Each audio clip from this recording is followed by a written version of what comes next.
Okay, I'm going to go over to Canvas and get set up so I can do this repeat of last night's lecture, which went into the Ethernet somewhere. I don't know. And this has been a rough month in terms of just the technology and stuff not working well, etc. So thanks for hanging in there. This is for BISS 1123, and this will be in lieu of last night's screencast. Let me log in here.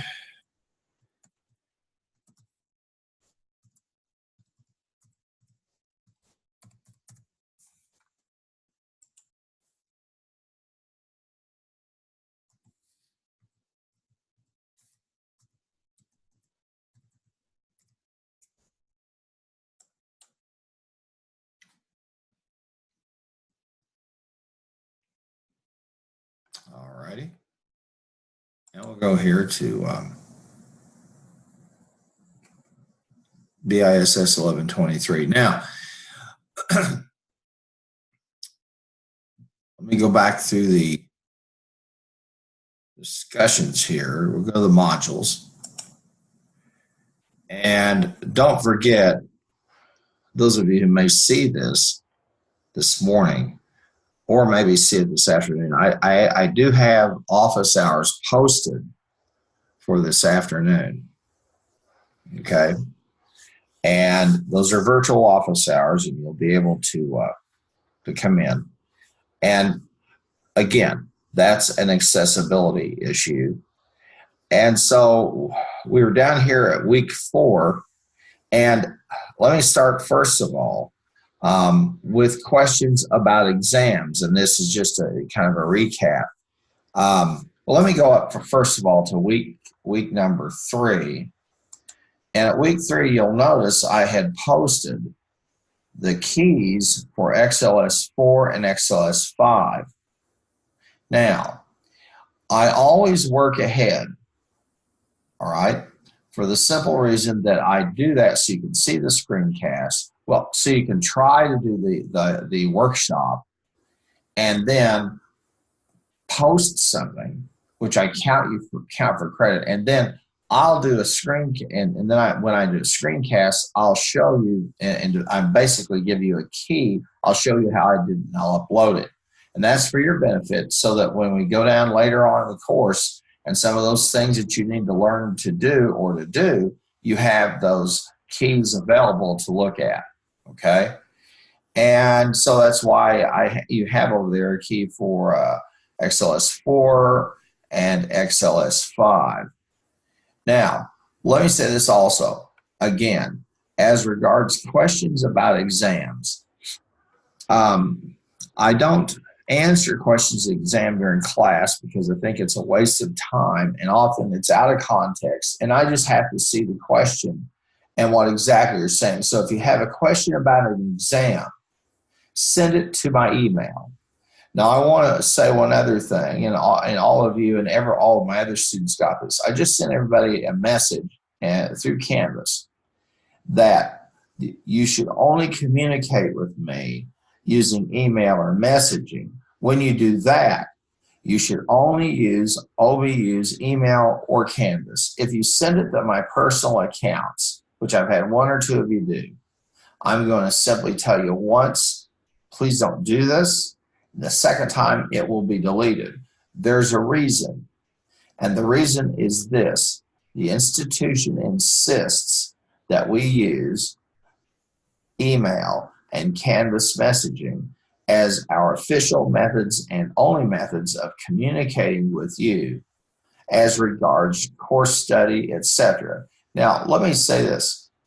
I will have students who will make a request to be a friend on Facebook, or a lot of times it's LinkedIn. And I'm okay with that, right? Sometimes I've had people who want to do a Twitter, but you need to understand something. Facebook and Twitter, my personal accounts, or my personal email accounts, are my space, just like they're yours. Okay, and I don't at all send anything to anybody's personal account. I've even had situations where I've had students who had only that as a way for us to communicate with them. And you need to get with the program and make sure you use only OBU email if you don't. And this is in pertains to the message I sent everybody.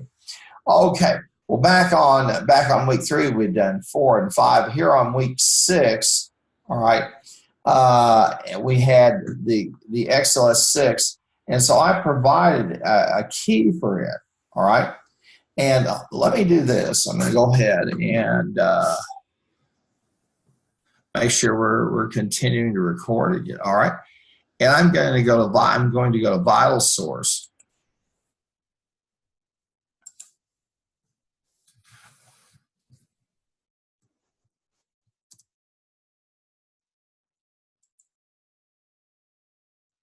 And I'll go over and get the textbook.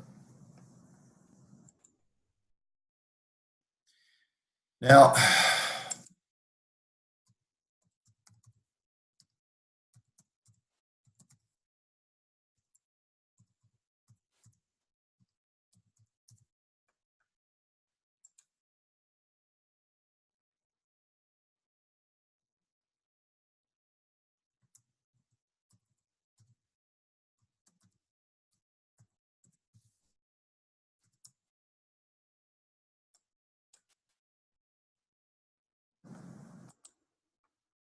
here we go again. I'm getting this mess.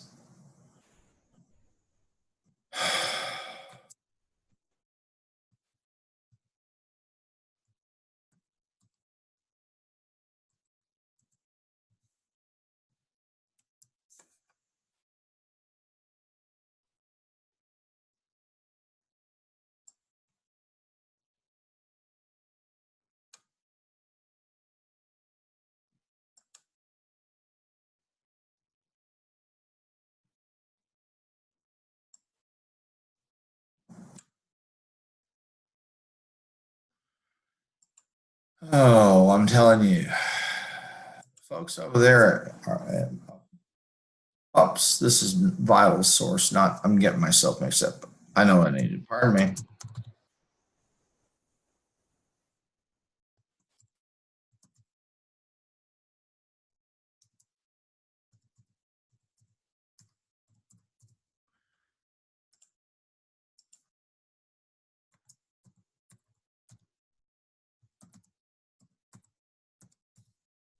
I think that's the right one for Vital Source. Yep, I was thinking of our friends at Zoom, which I had trouble with. All right, now we're rolling. Okay, now again, we're working with this text from Wilson, and I want to pop us back over here to this key for XLS6, and in this, and we'll go back over to chapter 18. And what you'll usually see as you're starting, I would imagine you're starting to pick up, is that I will work with you in terms of saying, okay, here's a certain type of task. Now, again, those of you who saw this last night, this will be a repeat of some material. For those of you who did not, this is new stuff. And, and what happened to last night's screencast, your guess is as good as mine. It may have been some error on my part. I don't know. It's been that kind of a strange week or month, actually. Now, in this exercise and the chapter 18 right here in figures 18.1 and 18.2 provide the narrative, and what we're doing is we're building upon that example I showed you, using the total cost equation and computing contribution margin and all that. And you remember we did that with Badger Jams, okay? And then we created a break-even chart. So we're working with the concept of break-even, all right? And here in this question, we've got this, and this is the lemonade lemonade gs.xls. So the question is there, right here, is how many glasses of lemonade do they need to sell per year to break even? Okay. And then if you go down to figure 18.2, they use the goal seek to do that. And so I'm going to go and we'll go over into the files. Now I uploaded this as a key, right? And so I'm going to download it back to my desktop. And we'll talk about that.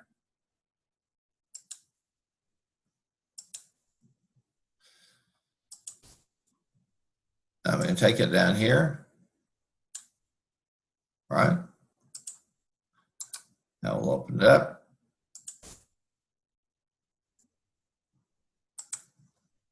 We go through that business of enabling the editing. All right. Now, in chapter 18, and the reason I say, okay, look at figure 18.1, 18.2, because they will typically provide you with the figure will provide you with a formula or a use of a particular tool. And in this case, we're working with the goal seek. So I'm going to click. Before we do it, let's review what we got here. Remember that we're working with the total cost equation and break-even analysis. Let me walk you through some of the key ideas. Total cost equals fixed costs plus variable costs. Fixed costs are those that I have to pay. Rent, taxes, things of that nature. Well, taxes may or may not be, but certainly rent, money I borrowed on a long-term basis, like say the loan, the interest on a bond, anything that involves equipment, those are fixed costs, so they have to be paid. Now, variable costs are those which differ, which change according to the level of business. That is, how many units you sell or how many orders you fill. Now, when you go back, if you look at Badger Jams, and I provided you that as an example, the Badger Jams, and that file is over there, it's XLS6, you'll find it in there. And I have the Excel file that tells you here are the resources for the access and the Excel cases, so go take a look at that. In Badger Jams, they have some fixed costs that they have to account, and then they calculate the variable cost per unit. So up here, here's the revenue or the price that we get per unit. Here's the demand, okay, the estimated demand. Here's the unit cost, okay, and that's and this is the unit cost. And then we have the fixed costs, and we have the revenue, and we have the variable costs. So let's look at this for just a second. We have, let's click on revenue. Revenue equals demand times the price. Okay, so the price is $3, and you'll see that's in that red shaded cell. And then demand is 17,647 units. Okay. Now, as we've talked about throughout the past couple of weeks or so,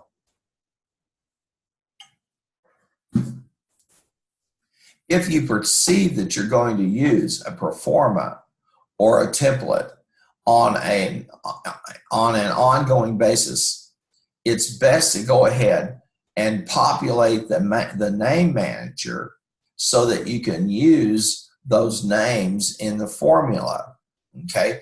And what I have right here in this, and what's going on right here, is that very thing, all right?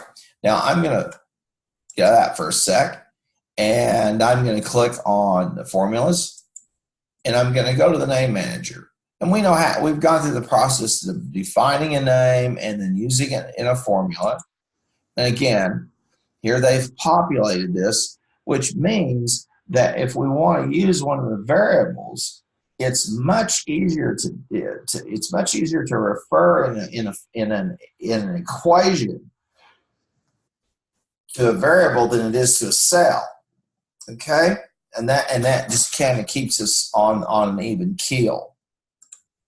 Now, one of the questions is, okay, how much lemonade do we need to sell to break even?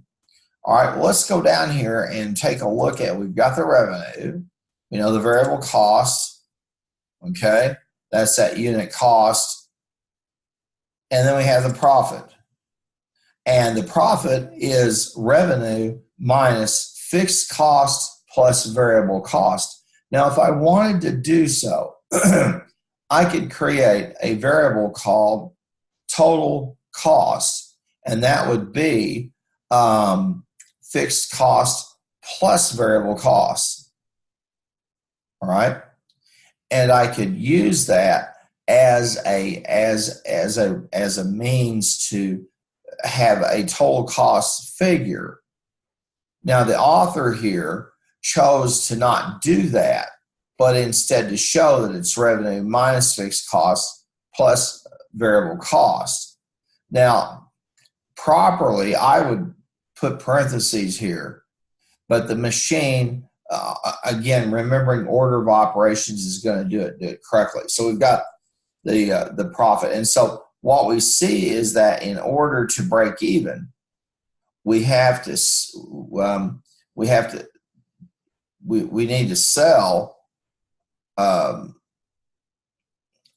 17,000 glasses of lemonade.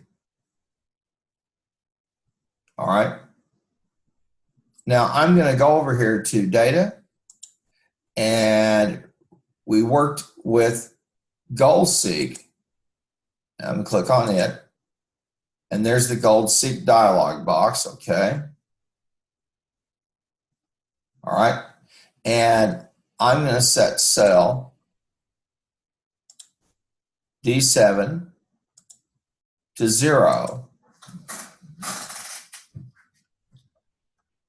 by changing the cell for demand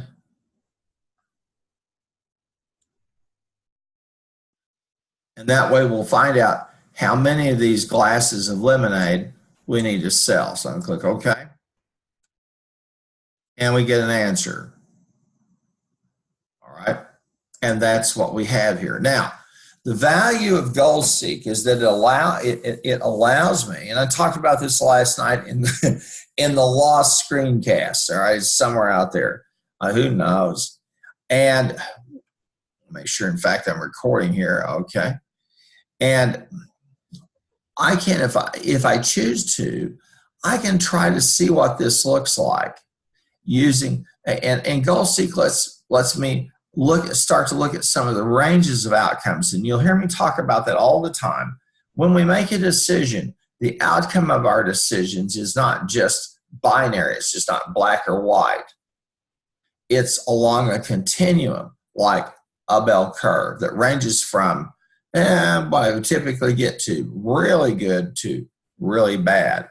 So I'm going to say this. All right, I'm going to use GoalSeek here to just do, and notice this is called the Forecast tab. So I'm going to click on the GoalSeek, all right? And let's say that I have a target value, and that's D7, and I want that, and I want to make $10,000 of profit. And I'm going to do that by changing the price. I'm going to assume, okay, that I'm going to sell the same amount of lemonade. The demand will be the same.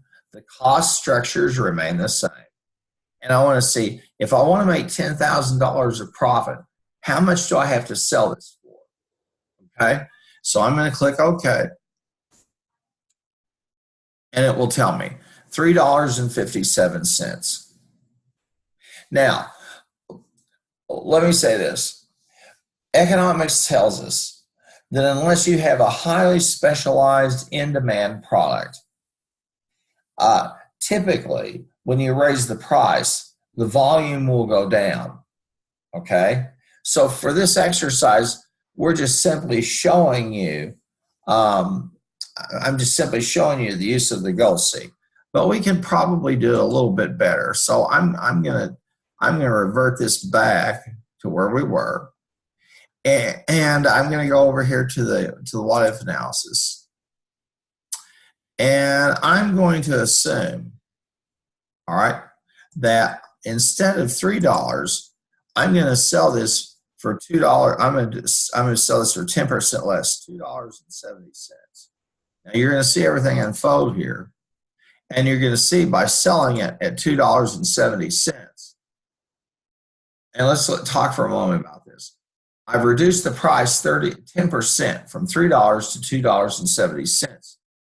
The demand, I haven't changed it. And with with my cost structure, now I'm losing $5,000. All right. So if I want to say, okay, well, if I lower the price to 270, how many units would I have to sell to make $10,000? So I'm going to use the goal seek. All right. And here I'm going to set cell D1, pardon me, I'm going to set the cell D7, okay, to 10,000.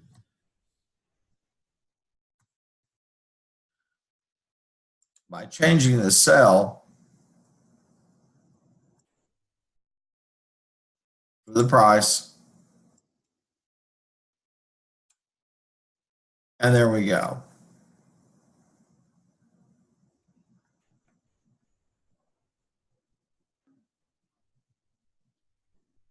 So there we are. Now, I'm going to change this back again to $2.70. All right. And there you see we're back at a loss. And I'm going to do another goal seek. And I'm going to say set cell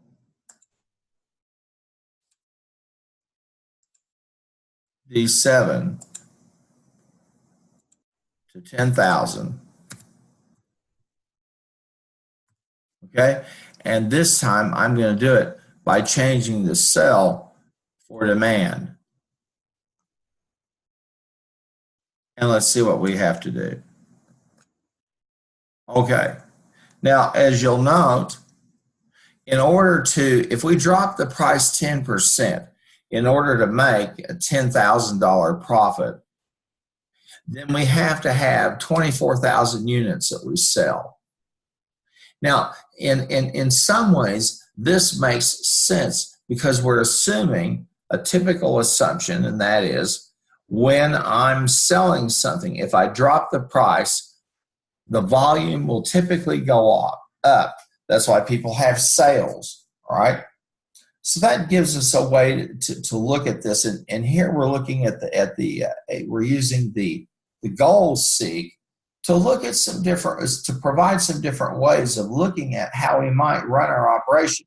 If I drop the price, and I can even do this if I say, okay, I'm going to drop the price, and how many units do I need to sell just to break even? So I'm going to do goal seek, and I'm going to set cell D7, okay, to 0. And by changing the cell D2. Now I'm going to sell the lemonade for $2.70, and I want to make 0 profit, break even, and I want to see how many units I need to sell. All right. In order to break even at $2.70, okay, I have to sell 20,000 units. That's a fairly tall order from what we had to do to break even earlier. The whole point is I can look at these variables, and notice I looked at I set a goal. I used goal seek using price. I used goal seek using the demand level. I've looked at break even. I've looked at a profit. Okay. And we could say, we could do one other thing, and it's this. Let's work some with variable cost. So I'm going to click goal seek, all right? And I'm going to set D7, excuse me, to 0, okay, by changing the cell variable cost. All right, now I've got it, and I've dropped. Now here's what I've got. Here's what's going on. I've dropped my price 10%. Okay, so since I've taken a cut of 10%, I want to see how much I'll need to reduce variable costs to get to break even, because right now I'm at 9,000. And let's run that and see what we get. And by changing cell D6, oh, it's going to give us that because it's got a formula there.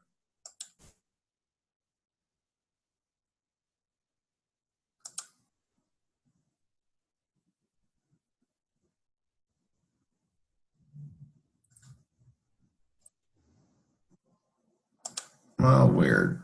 That's strange. Ah, it has to contain a value. That was the problem. Okay. Now, well, look, to avoid running into what I just ran into, it's probably not a bad idea to, once you've got the formulas here, okay, well, if you're going to do that, you probably need to just leave this, copy it, and paste the values in, and then just manipulate the numbers. Okay, but you almost need this is, yeah, that's why it was, because this is not a, it uses an equation. The fixed costs we can work with, the unit costs we can work with, the demand. You see, those are just straight numbers. Okay, well, that's all the time I'm going to spend on XLS 6, because last night I started covering some of the material from chapter 7. So I'm going to close this off. And we've seen how we can use the goal seek. So I'm going to go back now. All right. And I have a file that I had created from working with chapter 7. Let's go back to the modules. Okay. And we're going to take a look at module 4 or week 4. All right. And we did week 5. Yikes. And you have XLS 7 here. Now you have a break even and EOQ quiz, and this shows you the resources for those, the quizzes and the exams. So I'm going to open this up, this resource for the quizzes and exams. Pardon me, resources for the Microsoft Access cases. Well, I'm going to do this first of all for the quiz and exam, and we'll see it's going to render itself up. The break-even EOQ, see the files section of, I give you Badger Jams, for example, in the files section of Canvas, and then the supplemental website. I walk you through I provide you a whole series of resources that you can use for the break-even test. Okay, and you'll note I've got some in Canvas, some over in the supplemental website. So if you want to know what's covered, that material is there. All right. Now, let's go back for a moment. And let's take a look at, we'll come down here to week 5. And now we're going to talk about the XLS7. All right, so I'm going to come down here to the resources for the Microsoft Excel cases. All right. And as I scroll down, I'm going to see XLS7. Here it is. And I'm going to go ahead and do this. I'm going to copy all of these. And I'm going to put them on, I'll diminish this down. I'm going to put them on a notepad or something like that. So I can kind of remember, so I can remember, what I'm dealing with here. And let me find this new machine they gave. There's a word. Okay. I'm going to put it in this Word doc.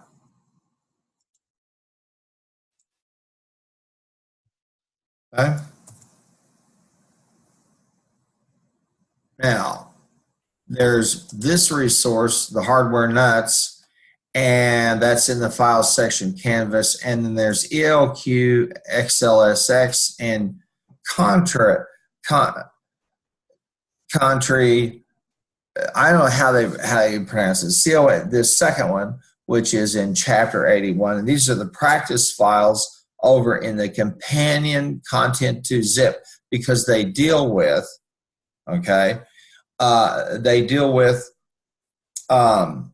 the chapter 81. So they're in that second zip file. All right.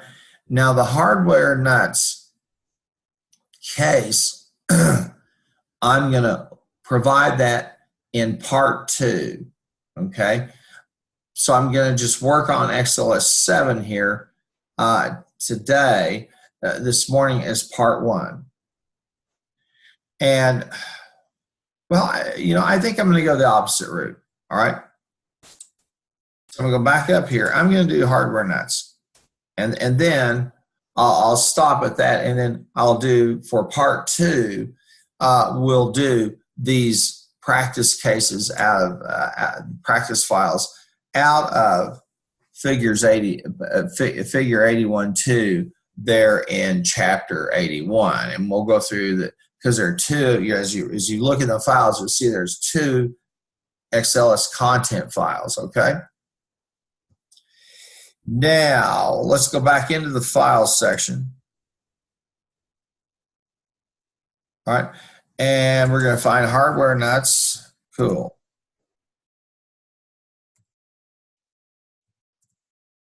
And there it is.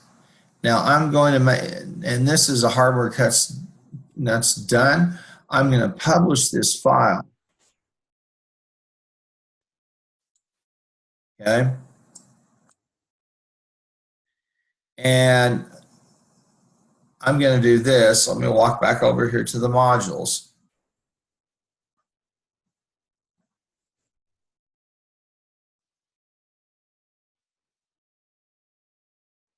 I'm going to go down here to week 4. And I'll do this for week 5. I'm going to add that file into week 5. Okay.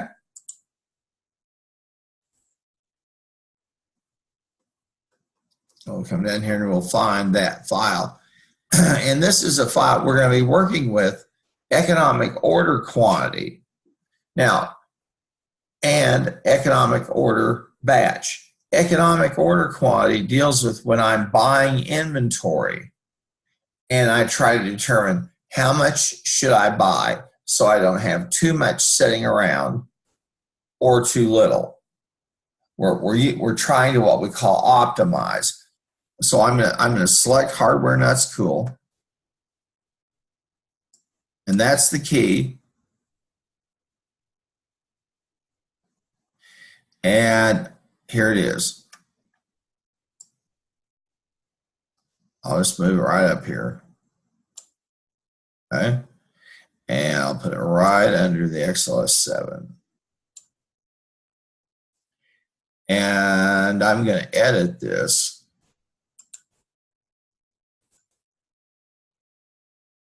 This title hardware, and that's cool.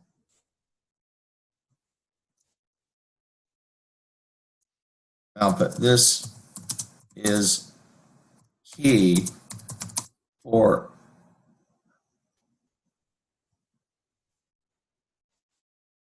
this is an example, okay, for XLSX7. And I'll update it. Okay. And let's look at this file now. I'm going to download it. And this is an example of an old file that I had, an old case study where they had a company. I can't remember what it is that they sold. Let's open this up. Okay. And I'll download it. And this deals with EOQ. Now, this is a far more extensive example than what they show you in the textbook. And that's why I have this, so we can do this. So I'm going to put this in the folder and throw it on my desktop. Okay. And open it up. And I'm going to take it and save it on the old. You can see I've got a lot of elements in here, and I want to talk about it. And then for my second part, I'll do the EOQ, the two files out of Chapter 81 that deal with economic order quantity and economic order batch. That'll be part 2. All righty. Let me walk you through some of the design elements of this spreadsheet, all right? First of all, you're going to see that I use a lot of color-coded areas. Now, for every spreadsheet that's done well, you'll have a documentation area that tells you who made it, what it's about. Then you'll have an assumptions area, okay? And then you have the processing and outcomes area and results area, the report. Okay. Now I want to show you what we've got going on. First of all, we use the EOQ, right? And we have the fixed cost of ordering. And what they do here is inventory carrying cost as a percentage of the inventory value. All right. Now up here I had calculated the lead time using GoalSeek. Now this is a series of products that they have, and what we're trying to figure out is, do we need to reorder or not? So I'll walk you across here. I'll start with the carriage bolts, this very first one. This is the package description. This is how many we have on hand. Okay. This is how many we have on order. This is the unit cost. This is the annual usage. And this is the order point. They've predetermined, okay, that we will order at 11,500. Okay, and determining the order point is a different kettle of fish, and I'm not going to go into that today. Okay, and then we have the day's lead time. And again, this is established by the company, has figured out. And then we have the economic order quantity. And you're going to see here, I'm using a pretty extensive formula, right? And this is the square root. And you'll notice I've used the name manager. And it's the square root of 2 times the fixed cost of an order times F11. Now F11, okay, is the annual usage. And that's divided by the inventory carrying cost as a percentage of inventory. times E11, and E11 is the unit cost.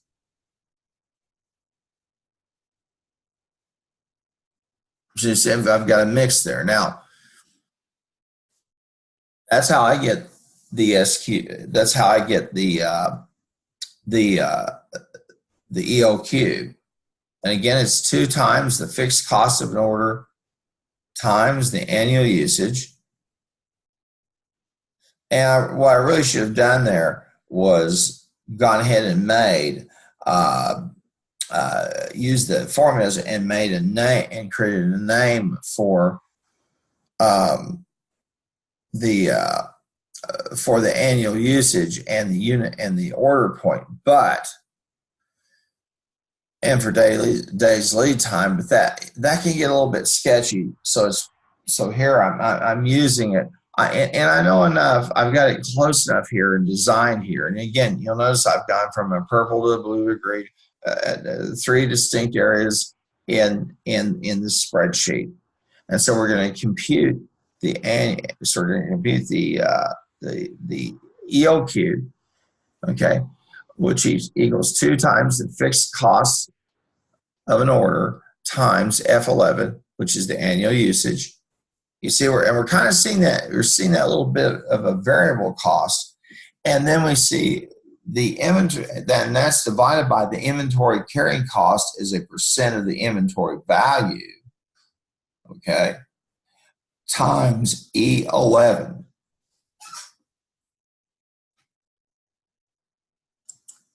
And there we are, okay?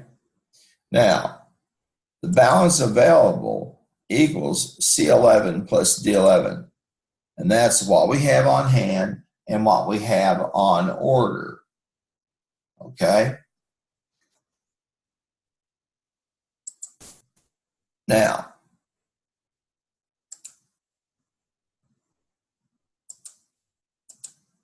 here we use a conditional statement. This is very simple. Let me pop on it. If F11, okay, that is the annual, if J11, okay, is less than G11, then we put in the text message yes. Otherwise, there's a comma, we don't do anything. And that's why you see the parentheses with a blank space. Okay?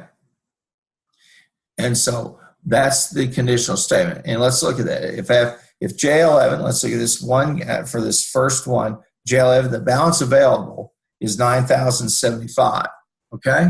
That's what I have on balance available, which includes stuff I have on hand plus what I've ordered. And we compare it with G11, which is the order point.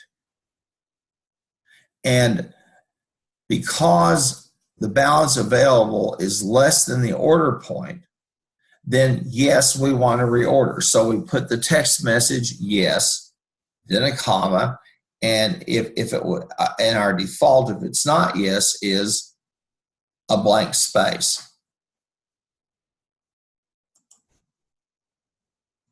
And what we do is we just simply drag and drop that all the way down.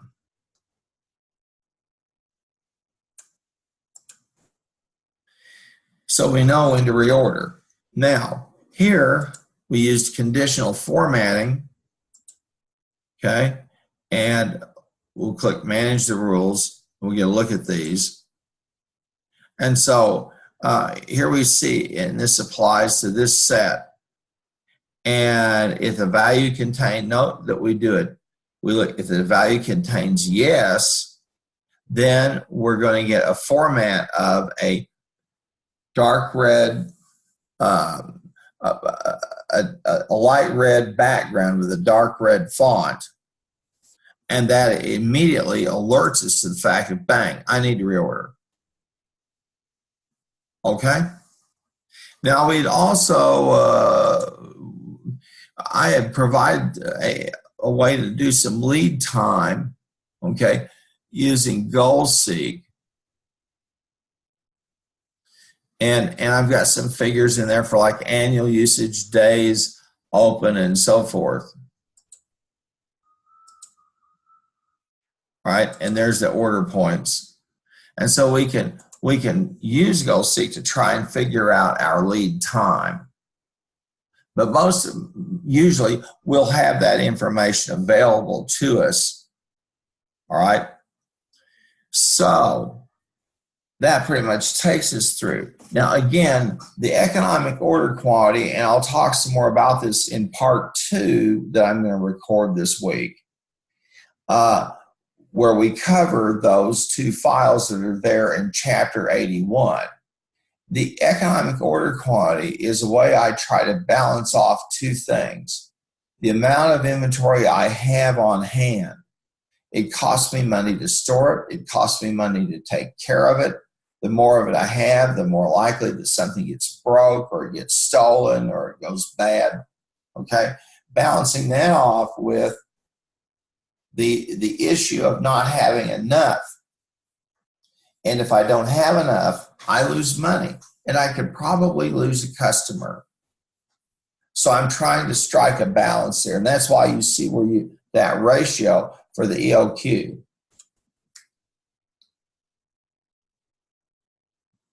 All right. Then in part 2, we're going to see that I'm going to use the economic order batch, which is where I'm not ordering stuff, I'm making it. And I need to make sure that I make enough to meet the demands of my customers, but that I don't make too much. Because if I do have too much finished product sitting around, for example, then I've got another problem. So we use these tools to make sure that we don't order too much from our vendors and that we don't produce too much. We use the EOQ and the EOB as a way to do that balance. And we'll see both of them are ratio. Use a ratio, okay? And we use the fixed cost of order because ordering costs are fixed. Why? Because it costs me just as much to order 1 million units as it does to order 1. I have to fill out a form and send it, or I enter it into maybe an e-commerce agent that I share with my customers. Who knows? It could be one of those, but I do know this. It's a fixed cost. Now, the variable cost is itself, the variable costs involved with inventory are literally how much I have to, the amount of stuff that I sell, all right? And that's the usage, okay? And so I have variable costs, that I have a variable cost, and it will vary, as we've talked about, according to the amount of stuff I sell. And in very simplistic terms, if I sell hamburgers, the more hamburgers I sell, the more meat and buns that I need. Those are variable costs. Now, paying rent on my hamburger stand, or let's say I run a little pop-up, one of these little pop-up things, if I bought it on time, the payment, that's a fixed cost. Okay? Well, this is in lieu of number 1. This is in lieu of last night's class session. And basically, this is pretty much, I covered the 2, I covered 6, and then I talked about these, then I talked about XLS 7, all right? And this is an example, and I have it posted there for you so you'll be able to see it. But we're using the EOQ and the EOB, okay? And I'm going to go ahead and close this file off. All right? I'll go back up here. And again, so that you know what's coming, you're going to see, and I'm just kind of working through this as we evolve it. I have an example, as this is an example for XLS 7. I will upload a key, and that's going to be part 2. And I'll create the key, okay, but I probably won't reveal it until class next week. But I'll have the 2 files, and we'll talk about them and what we're trying to get accomplished. Now, again, you've got the break-even and economic order on entity quiz. If you have questions about an exam, send me an email, and I'll try to answer them. And I think I'm going to stop the share and save this, and this will be the meeting. It's going to be shorter than what we did last night, but that's okay. We'll live. So I'm going to stop the share.